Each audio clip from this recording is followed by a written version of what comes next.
Welcome back. We told you Governor Cuomo could face criminal charges, but that's not all. The New York Assembly is still considering impeaching him. New York Assemblyman Colin Schmitt released a statement of his own saying in part, quote, Andrew Cuomo's resignation does not absolve him of any of the crimes that he may have committed while in office. We must continue to seek justice for the victims of his sexual misconduct and the more than 15,000 families impacted by his role and cover-up of the nursing home death scandal, the misuse of the state resources for personal profit, and any additional crimes and corruption that has yet to be discovered. Assemblyman joins us now, Assemblyman Schmitt. Thank you for coming on today. You kind of laid out exactly what you might like to investigate a bit more for the governor, soon to be former governor of New York.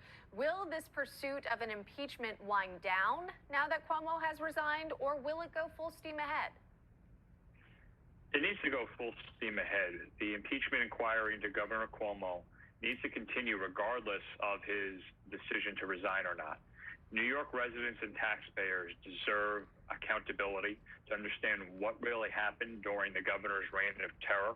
And we also need to have justice for all of his victims, whether they are the brave women who came forward about his sexual harassment and abuse, whether it is the 15,000 plus families impacted by the loss of their loved ones in nursing homes during the COVID-19 outbreak, or whether it's the misuse of state resources so that the governor could make millions of dollars off of his book, or anything else that may be discovered or may be lurking out there that an investigation will uncover. So he may have resigned, but we need to continue so that there is that accountability and there is justice for any of the victims of Governor Cuomo and all taxpayers. You know, we've heard Republican lawmakers raising this alarm about their concerns surrounding Governor Cuomo for a while now. We also did hear prominent Democrats step forward, too, saying he should resign once amid the sexual harassment scandal, I should specify. In regards to what's happening in the New York State Assembly, do you have Democrat support who also agree that the impeachment should continue?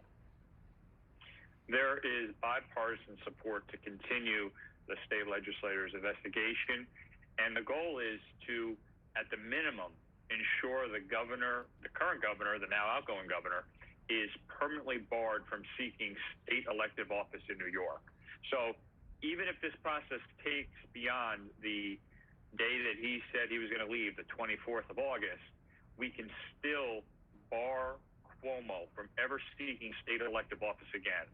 And at the minimum, that is a piece of accountability that we should deliver, Republican or Democrat, working together to deliver that for all of his victims, all the residents of New York. And anything we uncover could be very useful to local, state, or federal prosecutors and agencies that are looking to hold the governor civilly or criminally accountable for any multitude of actions that he has done that fall in that category. And we know those investigations continue.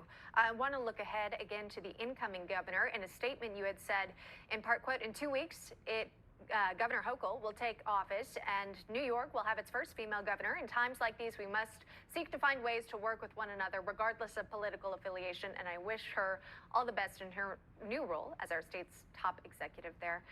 Some well wishes there. I want to play for you sound from Kathy Hochul yesterday and her first comments to New Yorkers as incoming governor. Here she is. And the promise I make to all New Yorkers, right here and right now, I will fight like hell for you every single day, like I've always done and always will. Assemblyman, in your opinion, what does Kathy Hochul need to do to move the state forward past the Cuomo administration and set the state on the right path? Starting out, the incoming governor, Kathy Hochul, needs to continue the leadership that she has shown already. She should not change now that she's becoming governor. She has always been more approachable, somebody that you could work with despite political differences or despite philosophical differences. She's willing to listen. She's willing to come into the communities that I represent and surrounding areas and have conversations about what local residents need. Governor Cuomo was never willing to have that conversation. It was his way or the highway.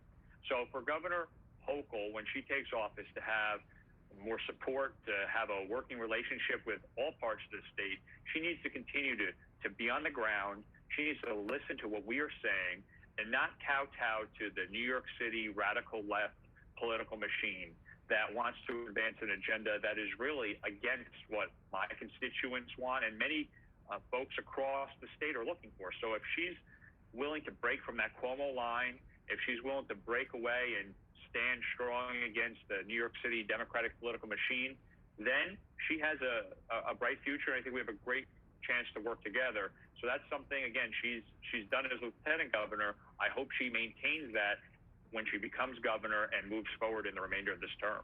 I'd like to show you a tweet from New York Congressman Lee Zeldin, effectively tying Hochul to Cuomo, saying this: Andrew Cuomo is resigning in disgrace and his lieutenant is taking over. The systemic, fundamental corruption and scandals in Albany has now plagued the last 3 Democrat governors in a row. We need entirely new leadership in the governor's office to save our state. Of course, we know Lee Zeldin has expressed that he will be running in 2022 for the New York governorship. Kathy Hochul also announcing this morning that she will seek re-election as well come 2022. Congresswoman Elise Stefanik also weighing in a statement saying that she won't commit to not pardoning Cuomo is necessary, also asking why she won't commit to supporting impeachment hearings against him or cleaning house of all of his appointees. Most importantly, why won't she agree to releasing all the nursing home data and call for the DOJ to restart its investigation into a criminal cover-up there? Again, a lot of demands. That was from Congresswoman Elise Stefanik, and I also showed you that tweet again from Congressman Lee Zeldin as well, essentially questioning the incoming administration, how closely tied perhaps she is to Governor Cuomo, what she might have known about what was going on in regards to the nursing home scandal at the time. Do you share similar concerns as the Congress members? Listen, there is certainly a need to have a check and balance return to Albany. Right now, New York has been suffering under complete one-party control, just like we are suffering in D.C. under complete one-party control. The best chance to return any semblance of check and balance to New York State government is to flip the governor's mansion and ensure that Lee Zeldin is elected governor. I think Congressman Zeldin and Congresswoman Stefanik have raised very credible points, and it highlights the need to have government that isn't controlled by one party out of New York City. And that is why in the upcoming 2022 election, it's going to be critical to flip the governor's mansion, because that will be a check and balance on the out-of-control state assembly Democratic majority and state Senate Democratic majority. Nothing could be more important for New Yorkers and our long-term future to have a better and a positive long-term outlook than to ensure we elect a Republican in the governor's mansion so that we do not have to worry about what's happened in the past, and someone can stand there and say no to some of the most radical, real far out there ideas that they have advanced and continue to try to advance out of the Democrat majorities in the Assembly and the Senate. And we will be watching that 2022 race for New York governor very closely. Assemblyman Schmitt joining us live on the program. Assemblyman, thank you very much for taking the time. We appreciate it. Thank you.